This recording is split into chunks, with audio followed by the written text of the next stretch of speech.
Hello friends, last લેક્ચરમાં આપણે અધિશોષણમાં પ્રકારો, ભૌતિક અધિશોષણ, રાસાયણિક અધિશોષણ અને તેને અસર કરતા પરિબળો જોયા હતા. આજનો જે એના પછીનો જે ત્રીજો વિડીયો છે તેમાં ફ્રુન્ડલીચ અધિશોષણ સમતાપી એક મહત્વનો ટોપિક જોવાના છીએ. એના પછી દ્રાવણમાંથી અધિશોષણ અને અધિશોષણના અનુપ્રયોગ જોઈએ.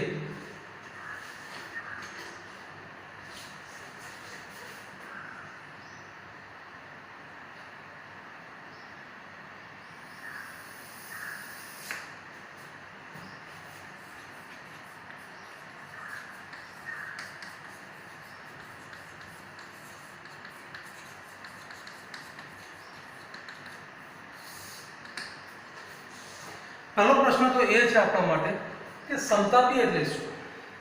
તો નોર્મલી લાસ્ટ લેક્ચરમાં પણ આપણે જોઈ ગયા હતા કે જે પ્રક્રિયાઓ અચળ તાપમાને થતી હોય, લાસ્ટ લેક્ચરમાં આપણે જોઈ ગયા હતા કે 195 કેલ્વિન ટેમ્પરેચર, 244 કેલ્વિન ટેમ્પરેચર અને 273 કેલ્વિન ટેમ્પરેચર. તો જે પ્રક્રિયાઓ અચળ તાપમાને થતી હોય તે પ્રક્રિયાઓ માટે સમતાપી શબ્દનો શબ્દપ્રયોગ કરીએ છીએ. તો અધિશોષણ સમતાપી એટલે જે અચળ તાપમાને પ્રક્રિયાઓ થાય અને એ દરમિયાન જે અધિશોષણની ઘટના બને છે જેને અધિશોષણ સમતાપી તરીકે આપણે ઉલ્લેખ કરીએ છીએ. તો જોઈએ અધિશોષણ સમતાપી શું છે.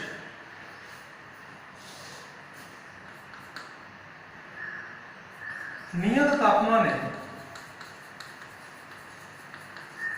આ જે પ્રક્રિયા છે તે નિયત તાપમાને થાય છે. ધેટ મીન્સ કે અચળ તાપમાને થતી હોવાના કારણે આપણે શબ્દનો ઉપયોગ કર્યો છે નિયત તાપમાને. અધિશોષક વડે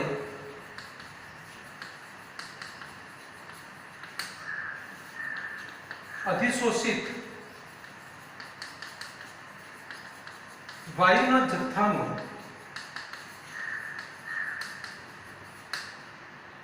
વિચરણ નિયત તાપમાને અધિશોષક વડે અધિશોષિત વાયુના જથ્થાનું વિચરણ. લાસ્ટ લેક્ચરમાં અને આ લેક્ચરમાં ડિફરન્સ એટલો છે કે લાસ્ટ લેક્ચરમાં આપણે એક આ પ્રમાણે એક આકૃતિથી આપણે વાકેફ થયા હતા. ધારો કે આ અધિશોષક છે, આ અધિશોષક છે અને આ વાયુ જે સપાટી પર અધિશોષિત થાય છે.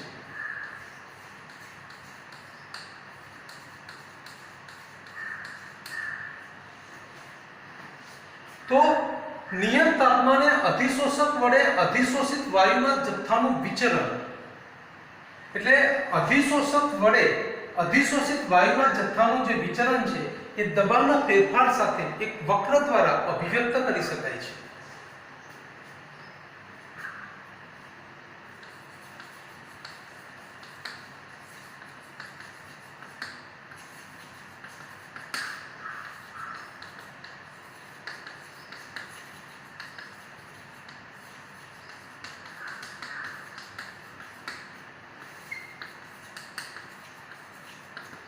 જેને અધિશોષણ સમતાપી કહે છે.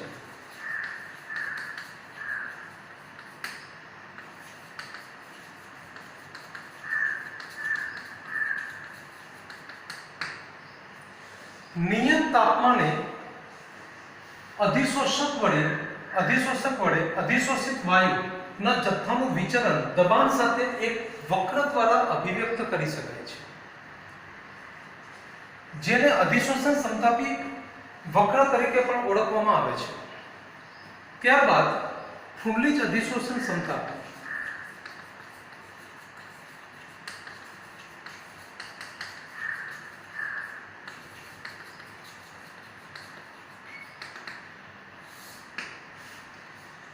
જે લાસ્ટ લેક્ચરમાં જે બોલતા હતા આજે બોલીએ છીએ, આજે ફક્ત ને ફક્ત અહીંયા અધિશોષિત તરીકે વાયુ લઈએ છીએ. તો ઘન અધિશોષક પર વાયુનું અધિશોષિત એટલે વાયુનું જે અધિશોષણ થાય છે, ઘન અધિશોષક પર વાયુનું અધિશોષણ જે હંમેશા દબાણના સમપ્રમાણમાં હોય છે.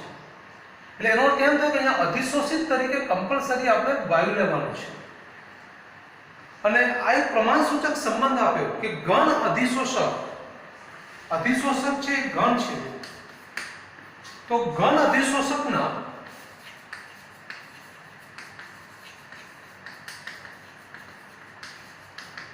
એકમ દળ વડે અધિશોષિત થતા વાયુ અને દબાણ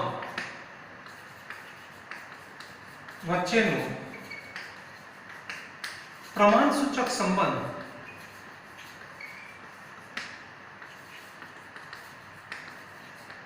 રજૂ કર્યો.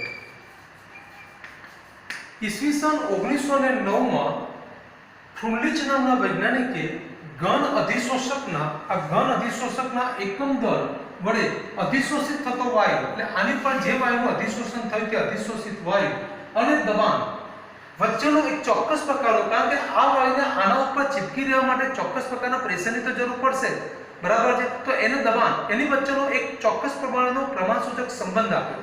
એ સંબંધ નીચે મુજબ છે: x/n ચલે છે p⁴ તો ચલે છે દૂર કરો તો અચળાંક મૂકીએ તો x/m = kp⁴ ઇક્વેશન નંબર 1, જ્યાં m બરાબર અધિશોષકનું દળ,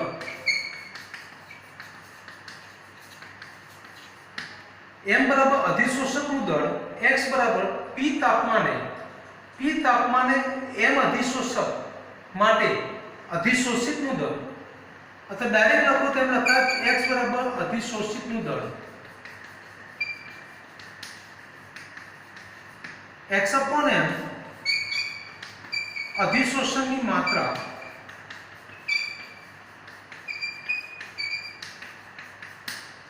p બરાબર વાયુનું દબાણ અને k અને n એ અચળાંકો છે.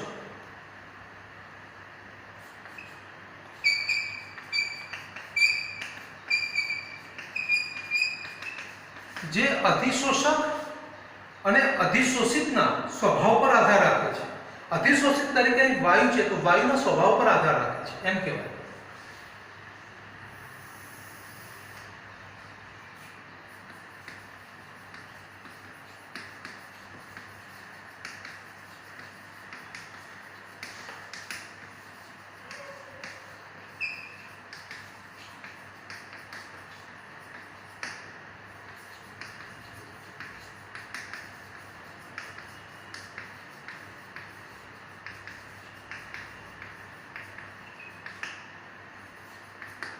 તો અહીંયા આપણે બહુ મહત્વનો પોઈન્ટ જોયો કે અધિશોષણ સંતાપી નિયત તાપમાને અધિશોષક વડે અધિશોષિત વાયુના જથ્થાનું વિચલન એ દબાણ સાથે એક ચોક્કસ વક્ર દ્વારા અભિવ્યક્ત કરી શકાય છે, જેને અધિશોષણ સમતાપી વક્ર તરીકે ઓળખવામાં આવે છે. ફ્રુન્લિચ અધિશોષણ સમતાપી ઘણી બધી વખત આ પ્રશ્ન પૂછાય છે કે ફ્રુન્લિચ અધિશોષણ સમતાપી સવિસ્તાર સમજાવો.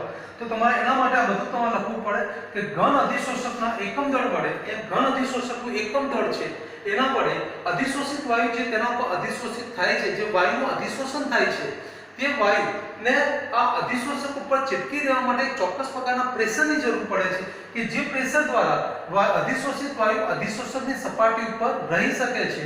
અને આ પ્રકારનો એક પ્રમાણસૂચક સંબંધ રજૂ કર્યો ફ્રુન્લિચ નામના વૈજ્ઞાનિકે 1909 માં, જે સંબંધમાં x/m ચલે છે p⁴n, જ્યાં n is greater than 1. એટલે લખી શકો n is greater than 1. તો x/m is equal to kp⁴n અને બાકીના જે પદ છે એ બધાના વેલ્યુઝ લખેલી છે. હવે આની અંદર મને એમ થાય કે મારે અચળાંક k અને n ની વેલ્યુ શોધવી છે. તો k અને n ની વેલ્યુ શોધવા માટે સમીકરણ 1 નો log લેવામાં આવે. સમીકરણ 1 નો બંને બાજુ log લેતા, લોગેરિધમ લેતા log x/n is equal to log k plus 1/n log p. સમીકરણ નંબર 2.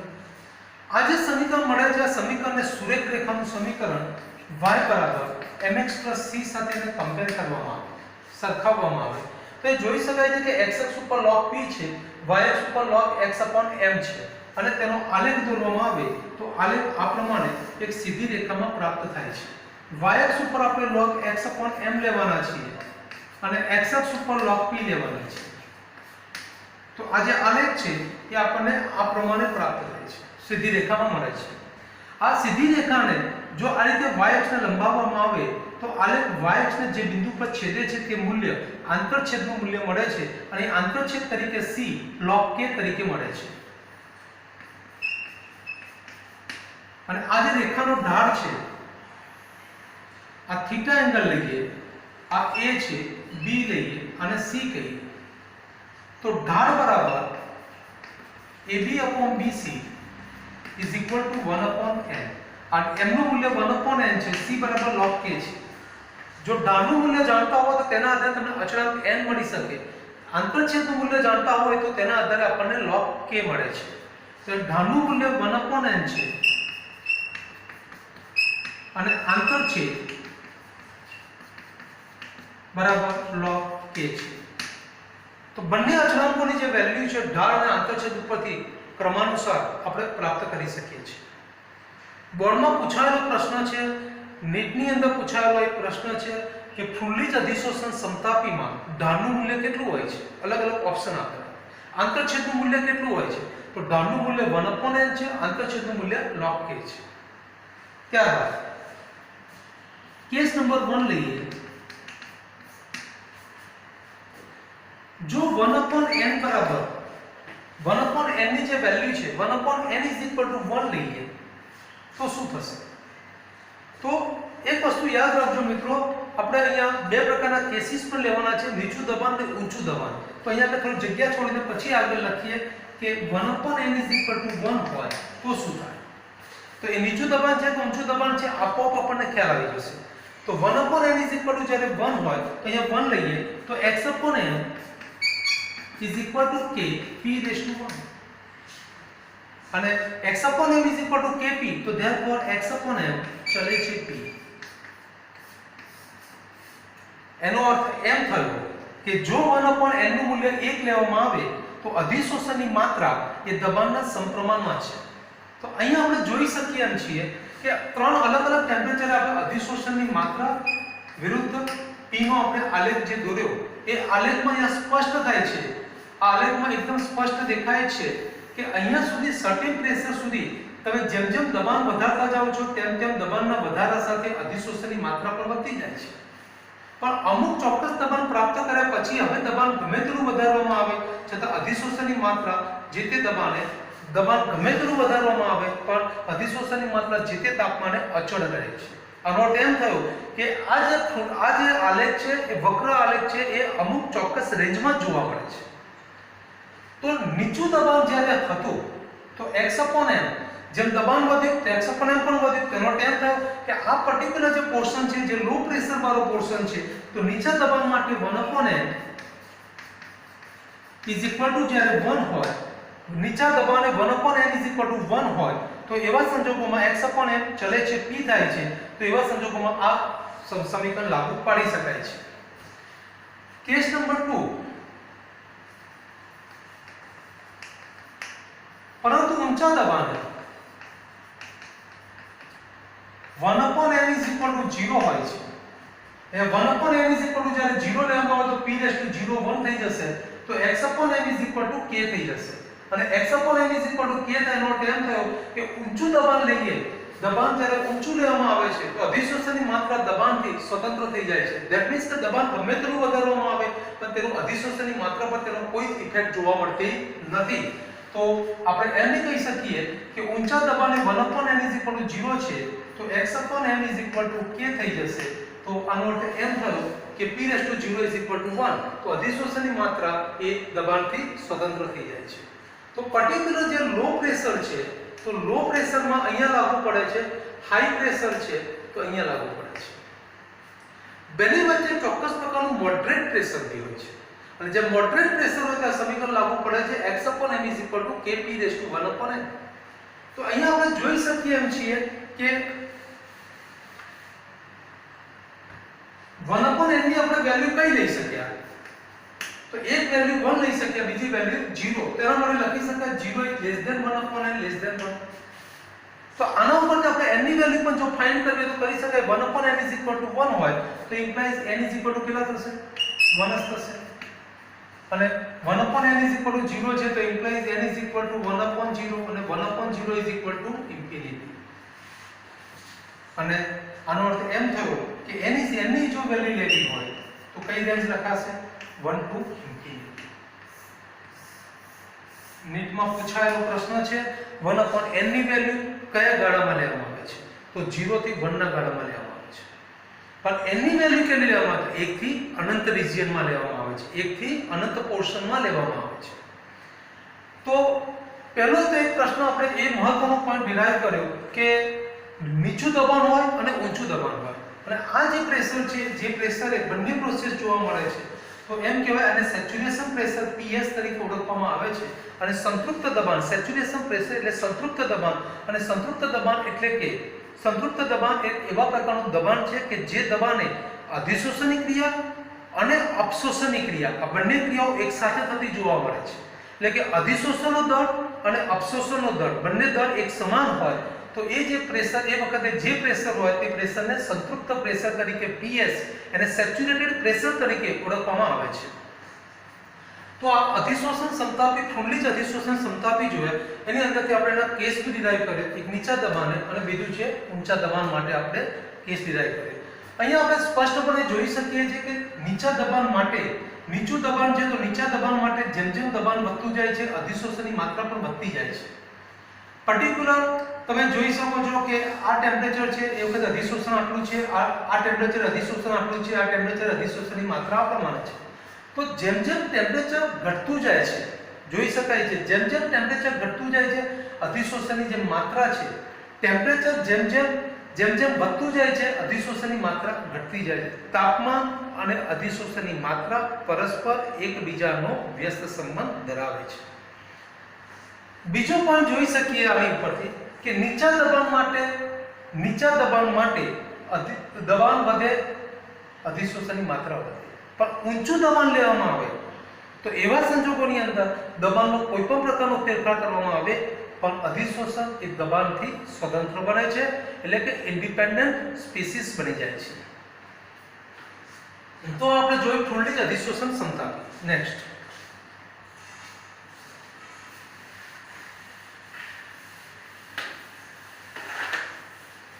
ત્યારબાદ દ્રાવણમાં થતું અધિશોષણ.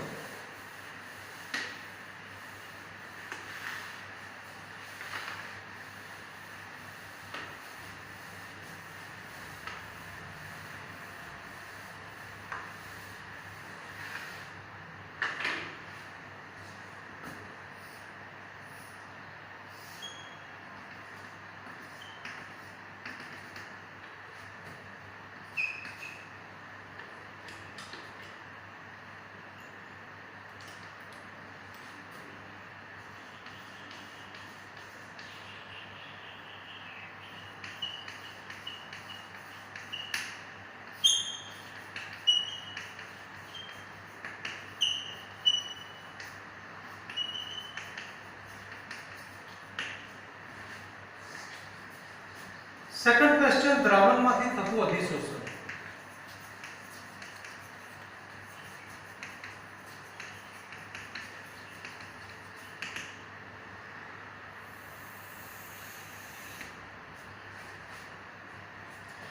દ્રાવણમાંથી થતા અધિશોષણ માટે એક બહુ જ મહત્વનો પોર્શન આપણે જોઈએ કે અહીંયા એસિડિક એસિડનું દ્રાવણ લઈએ છીએ. એસિડિક એસિડના દ્રાવણની ઉપર ચારકોલ નાખવામાં આવે. હવે પરિસ્થિતિ એવી છે કે ચારકોલ નાખીશું તો સ્વાભાવિક છે કે ચારકોલના અણુઓ એસિડિક એસિડના અણુઓને પોતાની સપાટી ઉપર ખેંચશે જે ક્રિયાને અધિશોષણ તરીકે ઓળખવામાં આવે છે અને આ પ્રમાણે તેના ઉપર અલગ અલગ પ્રકારના સ્તર બને છે. હવે હું આની અંદર એક બીજો જરા થોડો વધારો કરું કે જુદી જુદી સાંદ્રતા ધરાવતા એસિડિક એસિડના દ્રાવણો લઈએ.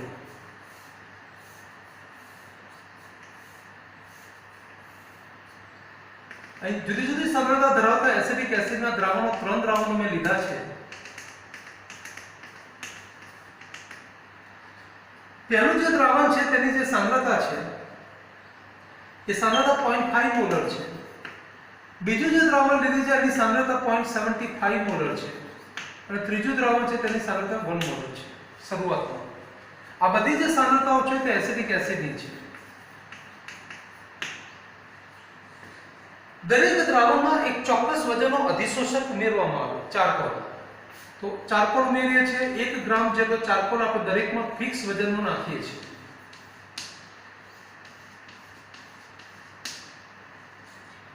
આ ચારકોલ છે જેનું 1 ગ્રામ વજન છે.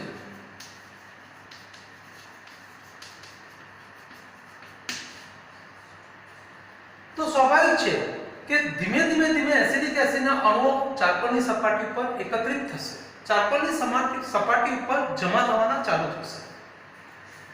થોડાક સમય પછી એક સમાન સમયે આ પ્રોસેસને સ્ટોપ કરી દેવામાં આવે. તો એના ઉપરથી આપણે x ની કિંમત શોધી શકીએ કે ધારો કે 10 મિનિટ પછી કે 20 મિનિટ પછી આ પ્રોસેસને અટકાવી દઈએ અને એસિડિક એસિડની સાંદ્રતાને ફરીથી માપીએ. તો અહીં ધારો કે સાંદ્રતા આપણને મળે છે 0.35 મોલર, અહીં સાંદ્રતા ધારો કે મળે છે 0.60 અને અહીંયા મળે છે 0.80.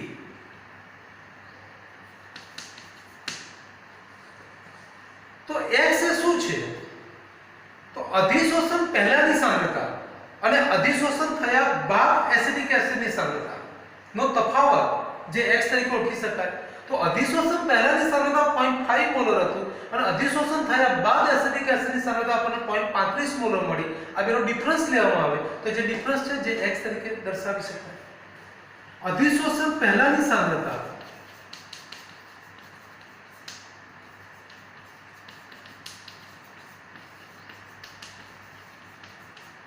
માઈનસ અધિશોષણ થયા બાદ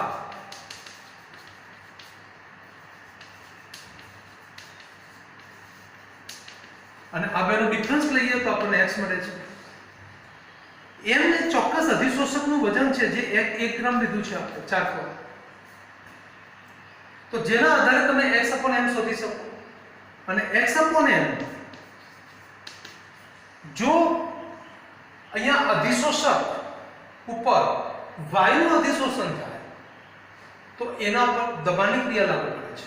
પણ જો ઘન અધિશોષક ઉપર દ્રાવણનું અધિશોષણ થાય તો દ્રાવણની ચોક્કસ સાંદ્રતા હોય અને સાંદ્રતાને કોન્સન્ટ્રેશન વડે દર્શાવાય જેને c વડે રેકમેન્ડ કરાય છે. તો x/m kc/1/m.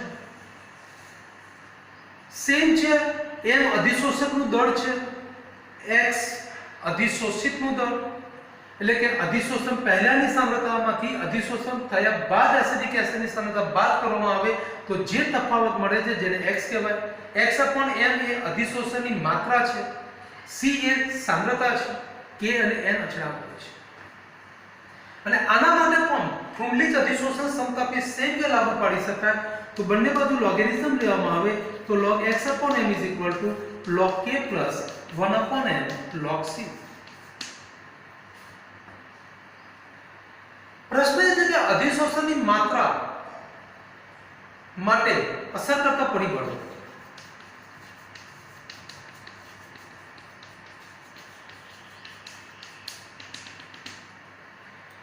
તો પહેલું એના માટે યાદ રાખજો નેશનલ ટેસ્ટિંગ એજન્સી સેન્ટર. તમારી જે JEE અને નીટની જે એક્ઝામ કન્ડક્ટ કરે છે તે સંસ્થા નેશનલ ટેસ્ટિંગ એજન્સી અને એનું centre national testing agency centre. તો ચાર અધિશોષણની માત્રા પર અસર કરતા પરિબળો છે. એનું પહેલું જે પરિબળ છે n નેચર, અધિશોષક અને અધિશોષિત ના સ્વભાવ પર, તેની પ્રકૃતિ ઉપર, તેના નેચર ઉપર આધાર રાખે છે. અધિશોષણની માત્રા એ અધિશોષક અને અધિશોષિત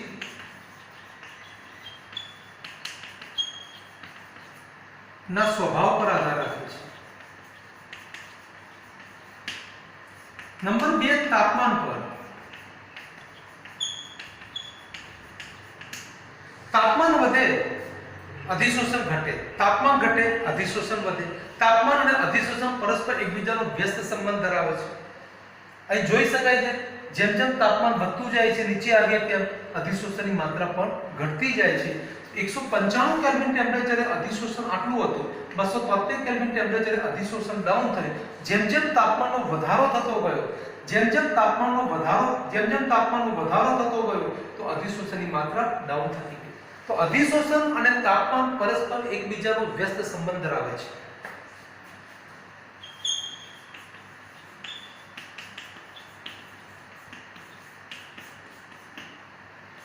નંબર 3 NT એ સંપર્ક સપાટી એરિયા, સંપર્ક સપાટી પર જેમ સંપર્ક સપાટી વધુ હોય, અહીં મેં તમને હમણાં ઉદાહરણ બતાવ્યું કે 1 ગ્રામ ચારકોલ લઈએ, ચારકોલનો ટુકડો લઈએ, ગામડો લઈએ, તો પરિસ્થિતિ આવી બનશે.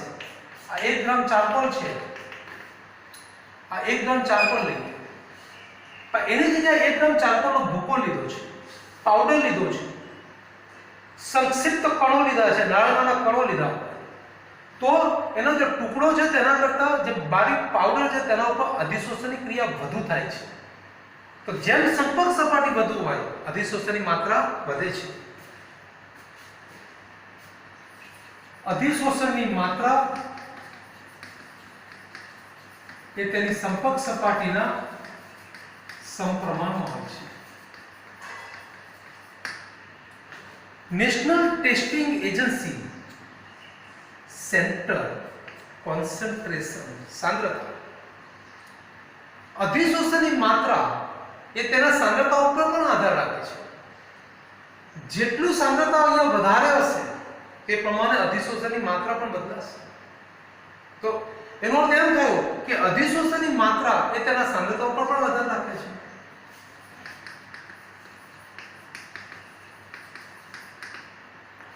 તો દ્રાવણમાંથી થતા અધિશોષણ માટે આપણે જરા વિચાર વિગતે કરી લીધો. ત્યારબાદ નેક્સ્ટ પોઈન્ટ જોઈએ, અધિશોષણના અનુપ્રયોગો.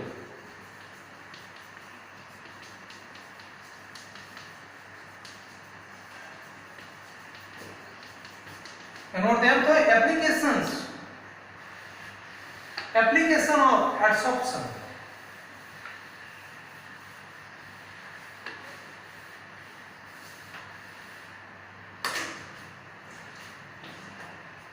અધિશોષણના અનુપ્રયોગો.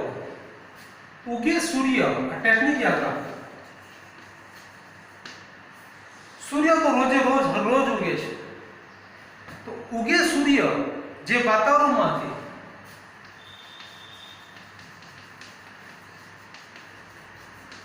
ભેજ દૂર કરે, વિષ દૂર કરે અને દ્રાવણમાંથી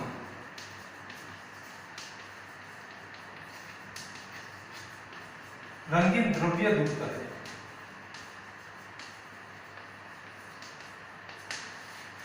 સૂર્ય ઉગે અને સૂર્ય આથમે. તો સૂર્ય જો ઉગે તો વાતાવરણમાંથી ભેજ દૂર થવાનો, મોઇસ્ચર હ્યુમિડિટી જતી રહેશે. એટલું જ નહીં, વિષ દૂર થશે, ઝેર દૂર થશે અને દ્રાવણમાંથી રંગીન દ્રવ્ય દૂર કરે. આ ટેકનિક યાદ રાખો. જોઈએ એનો પહેલો ઉપયોગ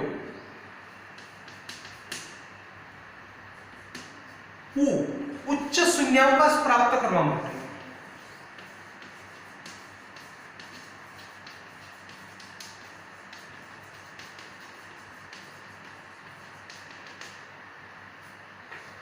કોઈ શૂન્યાવકાશ પંપ હોય અને કોઈ પાત્રમાંથી શૂન્યાવકાશ પંપ વડે શૂન્યાવકાશ કરવામાં આવે, પણ એમાં થોડી એર રહી ગઈ હોય, તો રહી ગયેલી થોડીક એરને દૂર કરવી હોય તો સેમ જે થોડીક એર રહી ગઈ હોય તો તે રૂમની અંદર અથવા તે પાત્રની ઉપર જો ચારકોલ મૂકવામાં આવે તો એ ચારકોલ તેના રૂમમાંથી અથવા તો તે પાત્રમાંથી બધું બરાબર જે એર ખેંચી લે છે અને આખો જે પાત્ર છે એને શૂન્યાવકાશ બનાવી દે છે. તો શૂન્યાવકાશ પંપ દ્વારા મોટાભાગની એર ખેંચી લીધા પછી થોડીક બાકી બચેલી એરને દૂર કરવા માટે એડસોર્પ્શન અધિશોષણનો ઉપયોગ થાય છે. Number 2 gas માસ્કમાં.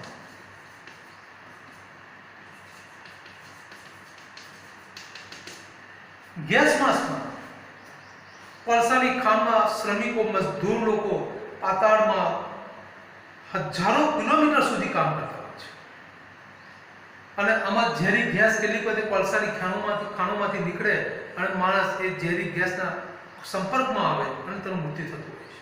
તો આવા સંજોગોમાં જો તેને સક્રિયકૃત ચારકોલ વાળો ગેસ માસ્ક પહેરાઈને જો મોકલવામાં આવે તો આવા જે પણ ઝેરી વાયુ છે તેની સપાટી પર અધિશોષિત થશે અને પરિણામે વ્યક્તિ એનું પ્રોટેક્શન કરી શકે છે.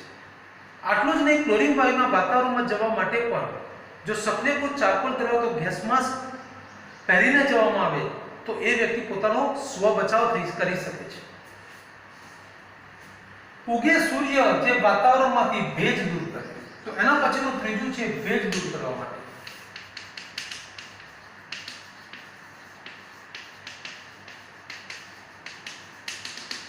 વાતાવરણમાં ભેજ દૂર કરવો હોય, ઇલેક્ટ્રોનિક સાધનોને ભેજથી બચાવવા માટે, ભેજથી બગડતા અટકાવવા માટે એલ્યુમિના જેલ અને સિલિકા જેલ જે અધિશોષક તરીકે વપરાય છે અને ભેજ તેની સપાટી પર અધિશોષિત થાય છે.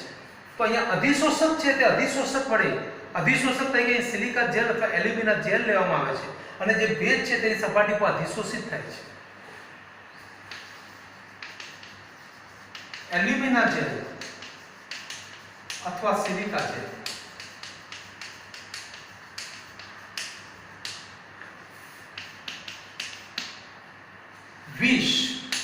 વિષમાં ઉદ્દીપન બહુ મહત્વની ટેકનિક છે. મોટાભાગના વિદ્યાર્થી મિત્રોને પરીક્ષાના સમયમાં આવું બધું યાદ નથી રહેતું. આવો પ્રશ્ન પૂછાય, અધિશોષણની માત્રા નીચેનામાંથી કયા પરિબળ પર આધાર રાખતી નથી? 3 પરિબળ આમાંથી આપ્યો, ચોથો પરિબળ જુદો હોય. પણ જો એનટીએસસી તમે કહી દીધું હોય તો તમારા મગજમાં ક્લિયર થઈ જશે. એટલે નેચર, ટેમ્પરેચર, એરિયા, કોન્સન્ટ્રેશન. એ રીતે નીચેનામાંથી કયો અનુપ્રયોગ અધિશોષણનો નથી? તો 3 પ્રયોગ આના આપેલા હોય ઉપયોગો, ચોથો ઉપયોગ જુદો આપ્યો હોય. તો તમે આ રીતે તમે બધાના 10 ઉપયોગો છે. એક બે ઉપયોગો તમે ઈઝીલી રન કરી શકો, યાદ રાખી શકો. પણ 10 ઉપયોગોને યાદ રાખવા બહુ ડિફિકલ્ટ છે. ભૂખે આજે ભૂખશો, ખાલી તમે 100% ભૂલવાના છો. બેઝિક યાદ રાખશો તો જ રહેશે. વિષમાન ઉદ્દીપનમાં ઘણ ઉદ્દીપક હોય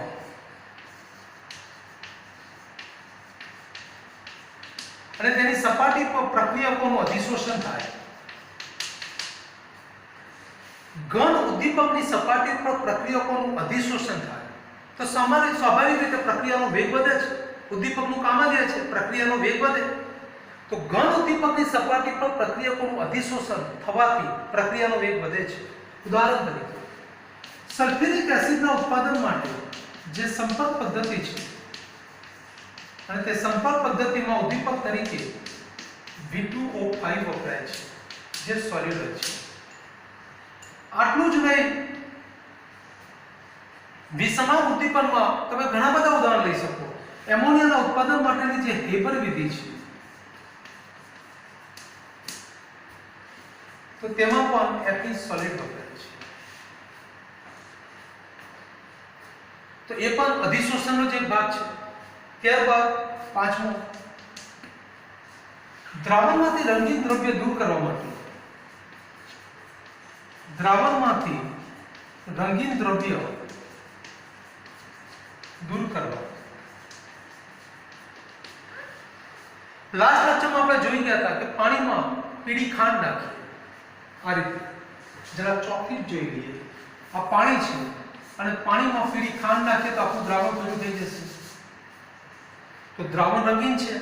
હવે મને એમ થાય કે આમાંથી મારે રંગની અશુદ્ધિઓ દૂર કરવી છે. દ્રાવણમાંથી રંગીન દ્રવ્ય દૂર કરી દેવા છે તો હું એના ઉપર ચારકોલ નાખી દઉં. તો ધીમે ધીમે આ બધા જે કણ છે બધા આની સપાટી પર અધિશોષિત થશે અને એક સમય એવો આવશે કે જે પીળું દ્રાવણ હતું એ ધીમે લાઇટ યલો અને આગળ જતા એ દ્રાવણ રંગવિહીન બની જશે. તો દ્રાવણમાંથી રંગીન દ્રવ્ય દૂર કરવા હોય તેના માટે પણ અધિશોષણ એટલું જ જિમ્મેદાર છે. અધિશોષણ એટલું જ જવાબદાર ઘટના તરીકે રોલ ભજવે છે. તો 5 ઉપયોગો જોયા પહેલી ટેકનિકમાં. ઉગે સૂર્ય જે વાતાવરણમાંથી ભેજ દૂર કરે, વિષ દૂર કરે અને દ્રાવણમાંથી રંગીન દ્રવ્ય દૂર કરે. એના પછી નેક્સ્ટ પોઈન્ટ,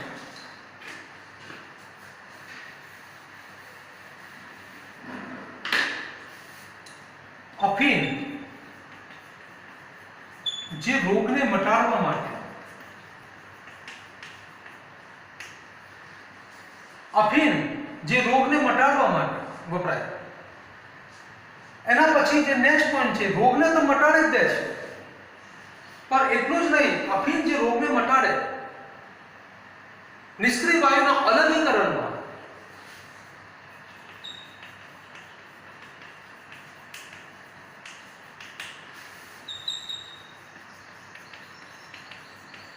અને ક્રોમેટોગ્રાફી વિશ્લેષણમાં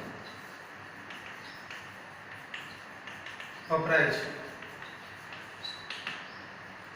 એના પછીનો છઠ્ઠો ઉપયોગ, પાંચમા પછી છઠ્ઠો, આ ટેકનિક છે અને જેમ આ સેમ ટેકનિક છે.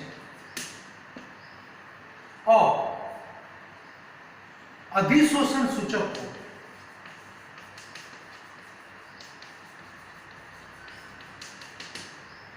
ફ્લોરેસીન,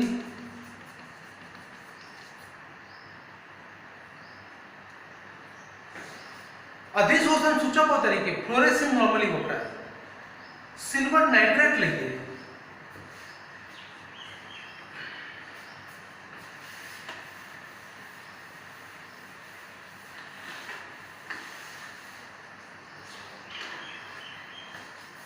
સિલ્વર નાઇટ્રેટ બિરેટમાં ભરેલો હોય,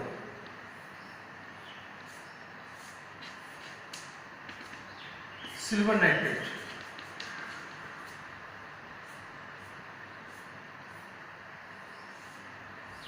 અને તેનું હેલાઇડ તો કોઈ પણ દ્રાવણ,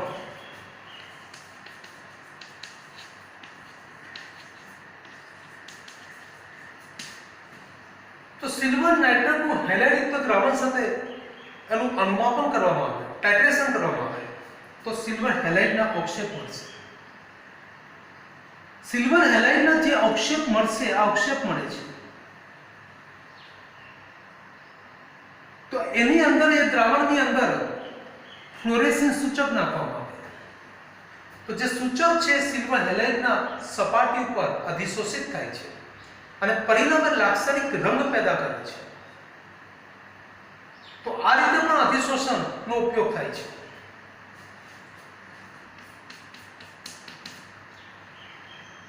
ફીણ પ્લવન પદ્ધતિ,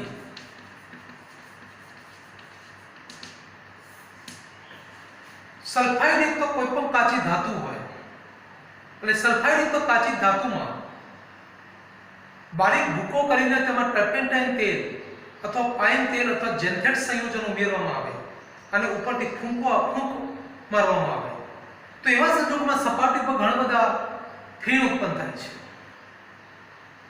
તો દ્રાવણમાંથી અશુદ્ધિઓ દૂર કરવા માટે જે જેન્થેટ, ટર્પેન્ટાઇન તેલ,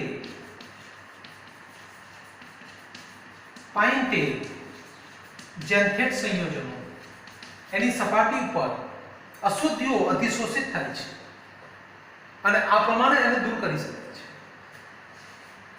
ફીણ ઉત્ક્રમણ પદ્ધતિ રોગને મટાડવા માટે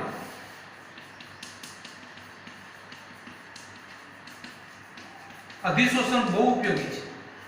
આપણે બીમાર પડીએ છીએ તો કોઈ ચોક્કસ પ્રકારના માઇક્રો ઓર્ગેનિઝમ્સ આપણી બોડીની અંદર ડેવલપ થતા હોય છે અને એ ઓર્ગેનિઝમ્સ આપણી પર એટેક કરે છે અને પરિણામે આપણે પથારીવશ અથવા બીમાર થઈ જઈએ છીએ અથવા તો કોઈ વ્યક્તિ પોતાનું પ્રાણ પણ ખેરું સદારા માટે આ ધરતી પરથી ઉથલાવી દે છે.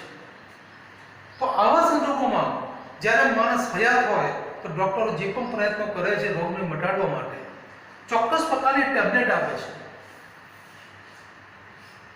કેપ્સ્યુલ લઈએ અને જે સૂક્ષ્મ જીવાણુ, જે રોગના જે જીવાણુ છે આની સપાટી પર અધિશોષિત થાય છે.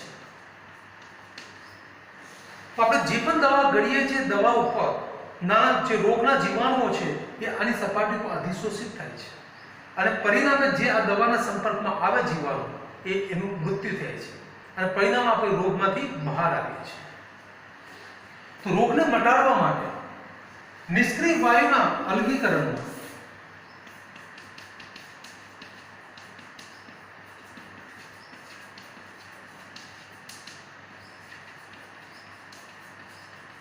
જે નોર્મલી દીવાર પદ્ધતિ છે, નિષ્ક્રિય વાયુના અલગીકરણ કરવા માટે કઈ પદ્ધતિનો ઉપયોગ કરવામાં આવે છે? દીવાર પદ્ધતિ. અને આ દીવાર પદ્ધતિમાં જુદા જુદા નિષ્ક્રિય વાયુ હોય તેને નારિયેળ અને ચારકોલની સપાટી પર અધિશોષિત કરવામાં આવે છે અને અધિશોષણ થયા બાદ આ એક જુદા જુદા નિષ્ક્રિય વાયુઓનું અલગીકરણ કરી શકાય છે, જે દીવાલ પદ્ધતિ છે. અને ત્યારબાદ ક્રોમેટોગ્રાફિક વિશ્લેષણમાં 10મો પોઈન્ટ, ક્રોમેટોગ્રાફી વિશ્લેષણમાં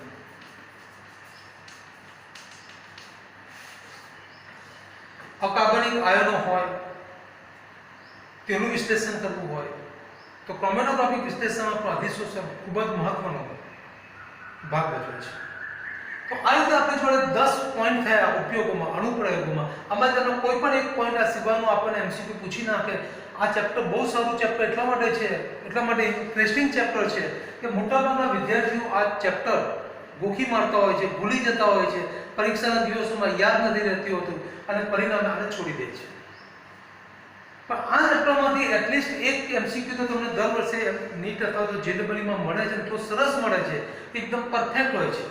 જો તમારી જોડે બેઝિક આ બધું હોય પોઈન્ટ્સ, તો તમે ઇઝીલી એને અટેન્ડ કરી શકો છો.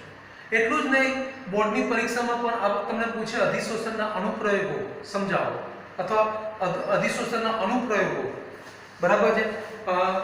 એમાં માર્ક્સ તમે 6 પોઈન્ટ્સ માટે 3 માર્ક્સ કે 8 પોઈન્ટ્સ માટે 4 માર્ક્સનો પ્રશ્ન પૂછે, 4 પોઈન્ટ્સ જો લખવાનો હોય તો 2 માર્ક્સનો પ્રશ્ન પૂછે. તો તમે આ રીતે તમે જેટલા પોઈન્ટ્સ લખવા તમે આ સ્ટેટિક દ્વારા લખી શકો. ઉગે સૂર્ય જે વાતાવરણમાંથી ભેજ દૂર કરે, વિષ દૂર કરે, વિષ એટલે ઝેર દૂર કરે અને દ્રાવણમાંથી રંગીન દ્રવ્ય દૂર કરે. અને બીજી ટેકનિક અફીણ જે રોગને મટાડવા માટે નિષ્ક્રિય વાયુના અલગીકરણમાં અને ક્રોમેટોગ્રાફી વિશ્લેષણમાં વપરાય છે. તો આ રીતે આપણે અધિશોષણનો આ જે પહેલો પાર્ટ હતો, જે લગભગ છેલ્લા 3 વિડીયોથી જોતા હતા, તો એ આ અધિશોષણ આ ચેપ્ટર પૂરું કરીએ છીએ. આના પછી નેક્સ્ટ જે વિડીયો આવશે, આ જ ચેપ્ટરનો બીજો પાર્ટ શરૂ થશે, ઉદ્દીપક. તો જોઈએ નેક્સ્ટ વિડીયો માટે જોતા રહીએ. Okay, thank you.